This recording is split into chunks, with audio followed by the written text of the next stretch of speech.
शांताकारं भुजंगशयनं पद्मनाभं सुरेशं विश्वाधारं गगनसदृशं मेघवर्णं सुगम्यं लक्ष्मीकान्तं कमलनयनं योगविद्यानगम्यं वंदे विष्णु भवभयहरणं सर्वलोकैकनाथं।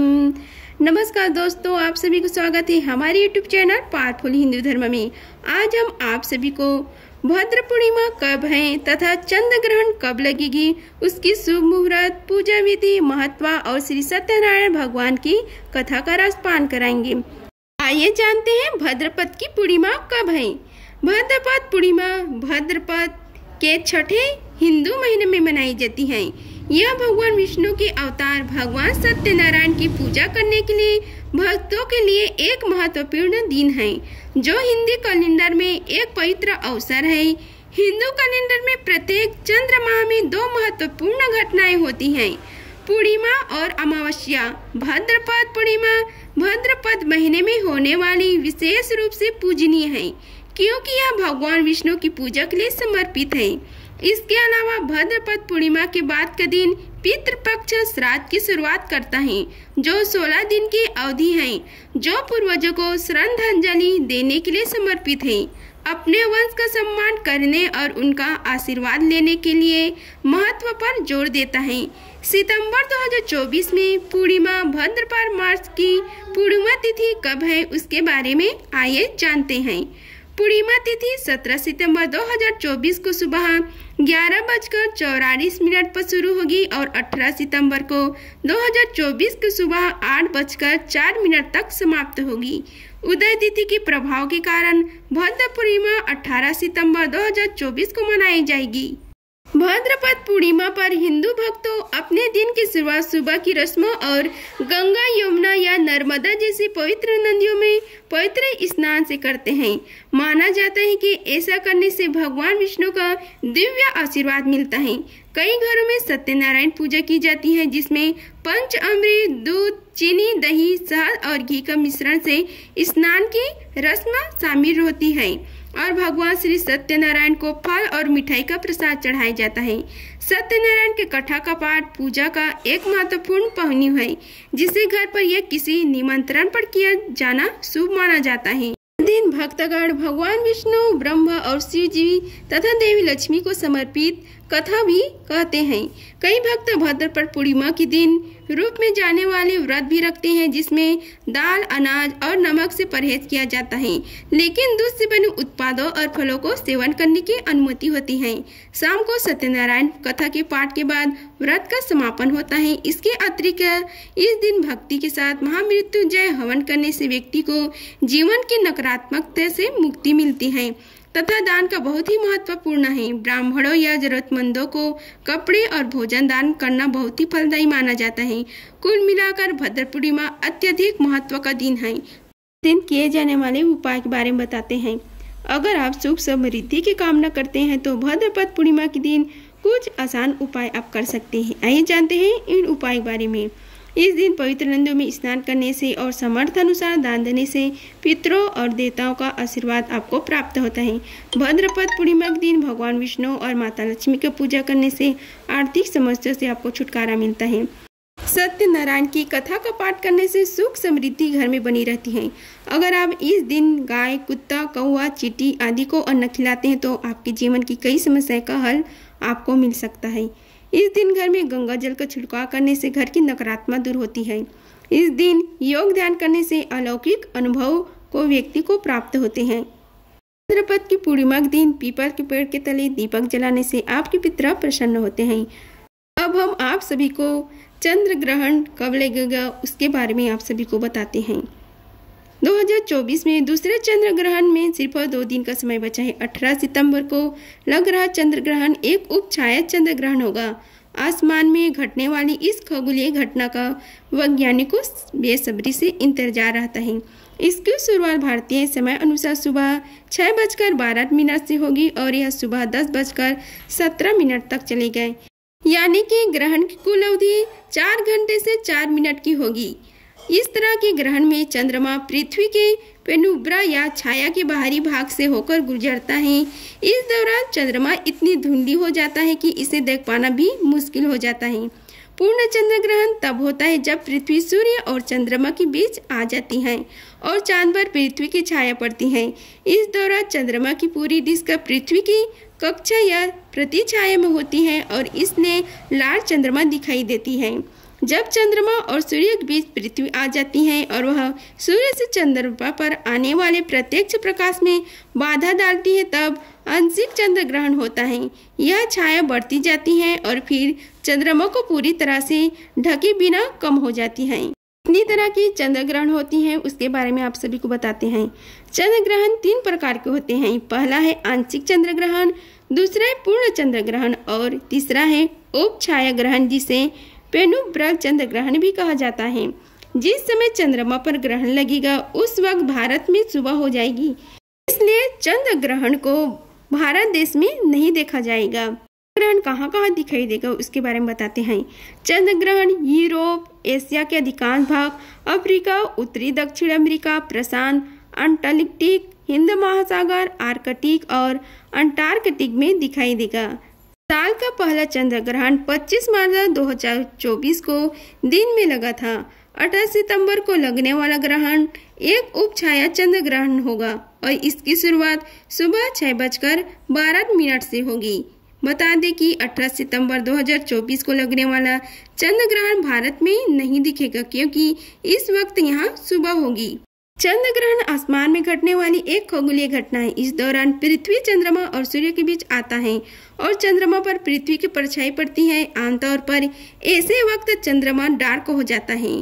टाइमिंग और मौसम के हिसाब से ग्रहण दुनिया के अलग अलग हिस्सों में दिखाई देता है। साल 2024 का दूसरा चंद्र ग्रहण 18 सितंबर 2024 को बुधवार को लग रहा है। हम आप सभी को श्री सत्यनारायण भगवान की व्रत कथा का रसपान कराते हैं। आइए रसपान कीजिए कथा का। शास्त्रों में बताया गया है कि सत्यनारायण व्रत कथा का पाठ करने से व्यक्ति को 1000 यज्ञ करने के बराबर पूर्ण फल की प्राप्ति होती है। सत्यनारायण भगवान व्रत कथा में भगवान श्री हरि विष्णु के सत्य स्वरूप के बारे में बताया गया है। इस व्रत का पाठ करने से घर में सुख समृद्धि का वास होता है और भगवान विष्णु की कृपा बनी रहती है। एक समय की बात है, नरिष्ठ तीर्थ में सोनक आदि 88,000 ऋषियों के साथ श्री सुखदेव से पूछा कि हे प्रभु, इस कलयुग में वेद विद्या रहित मनुष्यों को प्रभु भक्ति किस प्रकार मिल सकती है तथा उनका उद्धार कैसा होगा। हे मुनि श्रेष्ठ, कोई ऐसा तप बताए जिससे थोड़े समय में ही पूर्ण मिले और मनवांछित फल की प्राप्ति भी मिल जाए। इस प्रकार की कथा सुनने की हम इच्छा रखते हैं। सर्वशास्त्रों के ज्ञाता श्री सुखदेव जी बोले, हे ब्राह्मणों, मैं पूज्य आप सभी प्राणियों के हित की बात पूछी है, इसलिए मैं एक ऐसे श्रेष्ठ व्रत को आप लोगों को बताऊंगा जिसे नारद जी ने लक्ष्मी नारायण जी से पूछा था और लक्ष्मीपति ने मुनि श्रेष्ठ नारद जी से कहा था। आप सब इसे ध्यान पूर्वक सुनिए। एक समय की बात है, योगी राज नारद जी दूसरे के हित की इच्छा के लिए अनेक लोकों में घूमते हुए मृत्यु लोक में आ पहुँचे। यहाँ उन्होंने अनेक योनियों में जन्मे प्रायः सभी मनुष्यों को अपने कर्मों द्वारा अनेक दुखों से पीड़ित देखा।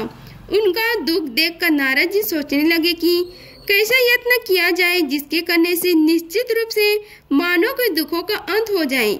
इसी विचार पर मनन करते हुए वह विष्णु लोक में गए। वह देवों की इस नारायण की स्तुति करने लगे, जिनके हाथ में शंख, चक्र, गदा और पद्य थे, गले में वन माला पहने हुए थे। स्तुति करते हुए नारद जी बोले, हे भगवान, आप अत्यंत शक्ति से प्रसन्न हैं। मन तथा वाणी भी आपको नहीं पा सकती। आपका आदि, मध्य तथा अंत नहीं है। निर्गुण स्वरूप सृष्टि के कारण भक्तों के दुख को दूर करने वाले हैं। आपको मेरा नमस्कार है। नारद जी की स्तुति सुन श्री हरि विष्णु भगवान बोले, हे मुनि श्रेष्ठ, आपके मन में क्या बात है? आप किस काम के लिए पधारे हैं? उसे निसंकोच कहिए। इस पर नारद मुनि जी बोले कि मृत्यु लोक में अनेक योनि में जन्मे मनुष्य अपने कर्मों के द्वारा अनेकों दुख से दुखी हो रहे हैं। हे नाथ, आप मुझ पर दया रखते हैं तो बताइए कि वे मनुष्य थोड़े प्रयास से ही अपने दुखों को कैसे छुटकारा पा सकते हैं। श्री हरि बोले, हे नारद, मनुष्य की भलाई के लिए तुमने बहुत अच्छी बात पूछी है, जिसके करने से मनुष्य मोह से छूट जाता है। वह बात मैं कहता हूँ, उसे सुनो। स्वर्गलोक व मृत्युलोक दोनों में एक दुर्लभ उत्तम व्रत है जो पुण्य देने वाला है। आज प्रेमवश होकर मैं उसे तुमसे कहता हूँ। श्री सत्यनारायण भगवान का यह व्रत अच्छी तरह विधि पूर्वक करके मनुष्य तुरंत ही यहाँ सुख भोग कर मरने पर मोक्ष पा सकता है। श्री हरि के वचन सुनकर नारद जी बोले कि उस व्रत का फल क्या है और उसका विधान क्या है, यह व्रत किसने किया था, इस व्रत को किस दिन करना चाहिए, सभी कुछ विस्तार से बतलाइए। नारद जी की बात सुनकर श्री हरि बोले, दुख व शोक को दूर करने वाला यह सभी स्थानों पर विजय दिलाने वाला है। मानव को भक्ति व श्रद्धा के साथ शाम को श्री सत्यनारायण की पूजा धर्म परायण होकर ब्राह्मणों और बंधुओं के साथ करनी चाहिए। भक्ति भाव से ही नैवेद्य, केले का फल, घी, दूध और गेहूं के आटा सवाया ले। गेहूं के स्थान पर साठी का आटा, शक्कर तथा गुड़ लेकर वह सभी भक्षण योग्य पदार्थों को मिलाकर भगवान का भोग लगाएं। ब्राह्मणों सहित बंधु बांधवों को भी भोजन कराएं। उसके बाद स्वयं भोजन करें। भजन कीर्तन के साथ भगवान की भक्ति में लीन हो जाएं। इस तरह से सत्यनारायण भगवान की यह व्रत करने पर मनुष्य की सारी इच्छाएं निश्चित रूप से पूरी होती हैं। इस कली काल अर्थात कलयुग में मृत्यु लोक में मोक्ष का यही एक सरल उपाय बतलाया गया है। सत्यनारायण व्रत कथा का पहला अध्याय संपूर्ण हुआ। बोलो श्री सत्यनारायण भगवान की जय। सत्यनारायण भगवान की व्रत का कथा का दूसरा अध्याय है। श्री सूत जी बोले, हे ऋषियों, जिसने पहले समय में इस व्रत को किया था उसका इतिहास कहता हूँ, उसे ध्यान पूर्वक सुनो। सुंदर काशीपुरी नगरी में एक अत्यंत निर्धन ब्राह्मण रहता था। भूख प्यास से परेशान वह धरती पर घूमता रहता था। ब्राह्मणों से प्रेम करने वाले भगवान ने एक दिन ब्राह्मण का वेश धारण करके उसके बाद जाकर पूछा कि हे विप्र, नित्य दुखी होकर तुम पृथ्वी पर क्यों घूमते हो? दीन ब्राह्मण बोला, मैं निर्धन ब्राह्मण हूँ, भिक्षा के लिए धरती पर घूमता हूँ। हे भगवान, यदि आप इसका कोई उपाय जानते हो तो बताइए। वृद्ध ब्राह्मण कहता है कि सत्यनारायण भगवान मनवांछित फल देने वाले हैं, इसलिए तुम उनका पूजन करो। इसे करने से मनुष्य सभी दुखों से मुक्ति हो जाता है। वृद्ध ब्राह्मण बनकर आए सत्यनारायण भगवान उस निर्धन ब्राह्मण को व्रत का सारा विधान बताकर अंतर ध्यान हो गए। ब्राह्मण मन ही मन सोचने लगा कि जिस व्रत को वृद्ध ब्राह्मण करने को कहा गया है, मैं उसे जरूर करूँगा। यह निश्चय करके बाद में उसे रात में नींद नहीं आई। वह सवेरे उठकर श्री सत्यनारायण भगवान के व्रत का निश्चय कर भिक्षा के लिए चल दिया। उस दिन निर्धन ब्राह्मण को भिक्षा में बहुत धन मिला, जिससे उनसे बंधु बांधवों के साथ मिलकर श्री हरि सत्यनारायण भगवान का व्रत संपन्न किया। भगवान सत्यनारायण का व्रत संपन्न करने के बाद वह निर्धन ब्राह्मण सभी दुखों से छूट गया और अनेक प्रकार की संपत्तियों से युक्त हो गया।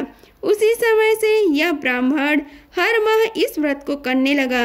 इस तरह से सत्यनारायण भगवान के व्रत को जो मनुष्य करेगा वह सभी प्रकार के पापों से छुटकारा पाकर मोक्ष को प्राप्त होगा। जो मनुष्य इस व्रत को करेगा वह भी सभी दुखों से मुक्त हो जाएगा। श्री सूत जी बोले कि इस तरह नारद जी से नारायण जी का कहा हुआ श्री सत्यनारायण व्रत को मैंने तुमसे कहा।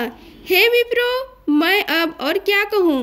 ऋषि बोले, हे मुनिवर, संसार में उस विप्र से सुनकर और किस किस ने इस व्रत को किया, हम सब इस बात को सुनना चाहते हैं। इसके लिए हमारे मन में श्रद्धा का भाव है। श्री सूत जी बोले, हे मुनियों, जिसने इस व्रत को किया है वे सब सुनो। एक समय वही विप्र धन व ऐश्वर्य के अनुसार अपने बंधु बांधवों के साथ इस व्रत को करने को तैयार हुआ। उसी समय एक लकड़ी बेचने वाला बूढ़ा आदमी आया और लकड़ियों का बाहर रखकर अंदर ब्राह्मणों के घर में गया। प्यास से दुखी वह लकड़हारा उनके व्रत करते देख विप्र को नमस्कार करके पूछने लगा कि आप यह क्या कर रहे हैं? तो उन्होंने बताया कि वह व्रत कर रहा हूँ तथा इसके करने से क्या फल मिलेगा।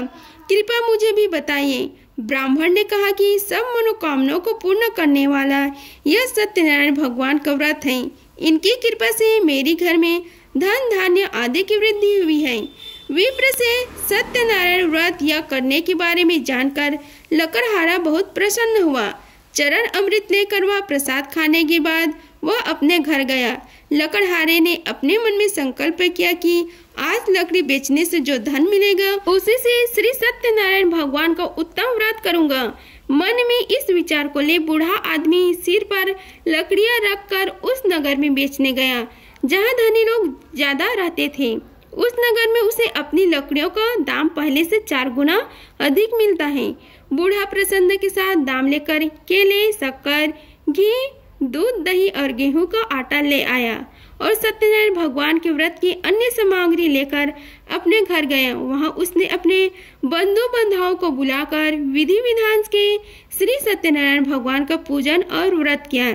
इस व्रत के प्रभाव से वह बूढ़ा लकड़हारा धन पुत्र आदि से युक्त होकर संसार के समस्त सुख को भोग कर अंतकाल में वैकुंठ धाम को चला गया। इति श्री सत्यनारायण भगवान कथा का दूसरा अध्याय संपूर्ण हुआ। बोलो श्री सत्यनारायण भगवान की जय। सत्यनारायण भगवान की व्रत का कथा का तीसरा अध्याय है। श्री सूत जी बोले, हे श्रेष्ठ मुनिये, अब आगे की कथा कहता हूँ। पहले समय में उल्का मुख नाम का एक बुद्धिमान राजा था। वह सत्य वक्ता और जितेंद्र था। प्रतिदिन देव स्थानों पर जाता और निर्धनों को धन देकर उनके कष्ट दूर करता था। उसकी पत्नी कमल के समान मुख वाली तथा सती साध्वी थी। भद्रशिला नदी के तट पर उन दोनों ने श्री सत्यनारायण भगवान का व्रत किया। उसी समय साधु नाम का एक वैश्य आया। उसके पास व्यापार करने के लिए बहुत सा धन भी था। राजा को व्रत करते देखकर वह विनय के साथ पूछने लगा कि हे राजन, भक्ति भाव से पूर्ण होकर आप यह क्या कर रहे हैं? मैं सुनने की इच्छा रखता हूँ, तो आप मुझे बताइए। राजा बोले, हे साधु, आपने बंधु बांधवों के साथ पुत्र आदि की प्राप्ति के लिए एक महाशक्तिमान श्री सत्यनारायण भगवान का व्रत व पूजन कर रहा हूँ। राजा के वचन सुन साधु आदर से बोले, हे राजन, मुझे इस व्रत का सारा विधान कहिए। आपकी कथा अनुसार मैं भी इस व्रत का करूँगा। मेरे भी संतान नहीं है और इस व्रत को करने से निश्चित रूप से मुझे संतान की प्राप्ति होगी। राजा से व्रत का सारा विधान सुन व्यापार से निर्वृत्त होकर वह अपने घर गया। साधु वैश्य ने अपनी पत्नी को संतान देने वाले इस व्रत का वर्णन कहकर सुनाया और कहा कि जब मेरी संतान होगी तब मैं इस व्रत को करूँगा। साधु ने इस तरह के वचन अपनी पत्नी लीलावती से कहे। एक दिन लीलावती पति के साथ आनंदित होकर संसार धर्म से प्रवृत्त होकर श्री सत्यनारायण भगवान की कृपा से गर्भवती हो गई। 10वें महीने में उसके गर्भ से एक सुंदर कन्या ने जन्म लिया। दिनों दिन वह ऐसे बढ़ने लगी जैसे कि शुक्ल पक्ष का चंद्रमा बढ़ता है। माता पिता ने अपनी कन्या का नाम कलावती रखा। एक दिन लीलावती ने मीठे शब्दों में अपने पति को याद दिलाया कि आपने सत्यनारायण भगवान के जिस व्रत को करने का संकल्प किया था उसे करने का समय आ गया है। आप इस व्रत को करिए। साधु बोले कि हे प्रिय, इस व्रत को मैं उसके विवाह पर करूँगा। इस प्रकार अपनी पत्नी को आश्वासन देकर वह नगर को चला गया। कलावती पिता के घर में रह वृद्ध को प्राप्त हो गई। तूने एक बार नगर में अपनी कन्या को सखियों के साथ देखा तो तुरंत ही दूत को बुलाया और कहा कि मेरी कन्या की योग्य वर देख कर आओ। साधु की बात सुनकर दूत कंचन नगर में पहुंचा और वहां देखभाल कर लड़की के सुयोग्य वणिक पुत्र को ले आया। सुयोग्य लड़कों को देख साधु ने बंधु बांधवों को बुलाकर अपनी पुत्री का विवाह कर दिया। लेकिन दुर्भाग्य की बात यह है कि साधु ने अभी भी श्री सत्यनारायण भगवान का व्रत नहीं किया था। इस पर श्री भगवान क्रोधित हो गए और श्राप दिया कि साधु को अत्यधिक दुख मिले। अपने कार्य में कुशल साधु बनिया जमाई को लेकर समुद्र के पास स्थित होकर रत्नासारपुर नगर में गया। वहां जाकर दमाद ससुर दोनों मिलकर चंद्रकेतु राजा के नगर में व्यापार करने लगे। एक दिन भगवान सत्यनारायण की माया से एक चोर राजा का धन चुराकर भाग रहा था। उसने राजा के सिपाहियों को अपना पीछा करते देख चुराया हुआ धन वहां रख दिया जहां साधु अपने जमाई के साथ ठहरा हुआ था। राजा के सिपाहियों ने साधु वैश्य के पास राजा का धन पकड़ा देखा तो वह ससुर दामाद दोनों को बांधकर प्रसन्नता से राजा के पास ले गए और कहा कि उन दोनों चोरों को हम पकड़ लाए हैं, आप आगे की कार्रवाई करने की आज्ञा दें। राजा की आज्ञा से उन दोनों को कठिन कारावास में डाल दिया गया और उनका सारा धन भी उनसे छीन लिया गया। श्री सत्यनारायण भगवान के श्राप से साधु की पत्नी भी बहुत दुखी हुई। घर में जो धन रखा था उसे चोर चुरा ले गए। शारीरिक तथा मानसिक पीड़ा, वह भूख प्यास से अति दुखी हो अन्न की चिंता में कलावती के ब्राह्मण के घर गई। वहां उसने श्री सत्यनारायण भगवान का व्रत होते देखा, फिर कथा भी सुनी। वह प्रसाद ग्रहण कर वह रात को घर वापस आई। माता की कलावती से पूछा कि हे पुत्री, अब तक तुम कहाँ थी, तेरे मन में क्या है? कलावती ने अपनी माता से कहा कि हे माता, मैंने एक ब्राह्मण के घर में श्री सत्यनारायण भगवान का व्रत देखा है। कन्या के वचन सुन लीलावती भगवान की पूजन की तैयारी करने लगी। लीलावती ने परिवार व बंधुओं सहित श्री सत्यनारायण भगवान का पूजन किया और उनसे वर मांगा कि मेरे पति तथा जमाई श्री घर आ जाए। साथ ही यह भी प्रार्थना की कि हम सब अपराध को क्षमा करें। श्री सत्यनारायण भगवान की इस व्रत से संतुष्ट हो गए और राजा चंद्रकेतु को सपने में दर्शन दे कहा कि हे राजन, तुम उन दोनों वैश्यों को छोड़ दो और तुमने उनका जो धन लिया है उसे वापस कर दो। अगर ऐसा नहीं किया तो मैं तुम्हारा धन, राज्य व संतान सभी को नष्ट कर दूंगा। राजा का यह सब कहकर वह अंतर ध्यान हो गए। प्रातः काल सभा में राजा ने अपना सपना सुनाया, फिर बोले कि बड़े पुत्रों को कैसे मुक्ति कर सभा में लाओ। दोनों ने आते ही राजा को प्रणाम किया। राजा मीठावाड़ी में बोला, हे महाअनुभव, भाग्यवश ऐसा कठिन दुख तुम्हें प्राप्त हुआ, लेकिन अब तुम्हें कोई भय नहीं है। ऐसा कहा राजा ने उन दोनों को नए वस्त्र आभूषण भी पहनाए और जितना धन उनका लिया था उससे दुगना धन वापस कर दिया। दोनों वैसे अपने घर को चल दिए। इति श्री सत्यनारायण व्रत कथा का 3रा अध्याय संपूर्ण हुआ। बोलो श्री सत्यनारायण भगवान की जय। सत्यनारायण भगवान की व्रत का कथा का 4था अध्याय है। श्री सूत जी बोले, वैश्य ने मंगलचार कर अपनी यात्रा आरंभ की और अपने नगर की ओर चल दिए। उनके थोड़े दूर जाने पर एक दंडी वेशधारी श्री सत्यनारायण ने उनसे पूछा, हे साधु, तेरी नाव में क्या है? अभिवाड़ी वाड़ी हंसता हुआ बोला, ये दंडी है, आप क्यों पूछते हो? क्या धन लेने की इच्छा है? मेरी नाव में तो बेल व पत्ते भरे हुए हैं। वैश्य के कठोर वचन सुनकर भगवान बोले, तुम्हारा वचन सत्य हो। दंडी ऐसे वचन कहकर वहां से चले गए। कुछ दूर जाकर समुद्र किनारे बैठ गए। दंडी के जाने के बाद साधु वैश्य ने नित्य क्रिया के पश्चात नाव को ऊंचे उठते देखकर अचंभा माना और नाव में बेल पत्ते आदि देख वह मूर्छित हो जमीन पर गिर पड़ा। मूर्छा खुलने पर वह अत्यंत शोक में डूब गया। तब उसका दामाद बोला कि आप शोक न मनाएं, यह दंडी का श्राप है, इसलिए हमें उनकी शरण में जाना चाहिए, तभी हमारी मनोकामना पूरी होगी। दामाद की बात सुनकर वह दंडी के पास पहुंचा और अत्यंत भक्ति भाव नमस्कार करके बोला, मैंने आपसे जो सत्य तथा असत्य वचन कहे थे उनके लिए मुझे क्षमा दे। ऐसे कहकर महान शोकातुर को रोने लगा। तब दंडी भगवान बोले, हे वाणी पुत्र, मेरी आज्ञा से बार बार तुम्हें दुख प्राप्त हुआ है, तू मेरा पूजा से विमुख हुआ है।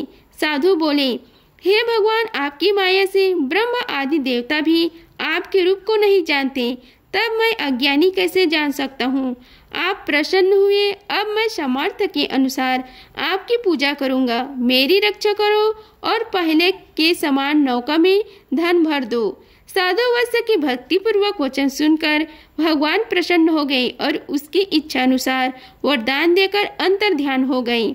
ससुर और जमाई जब नाव पर आए तो नाव धन से भरी हुई थी।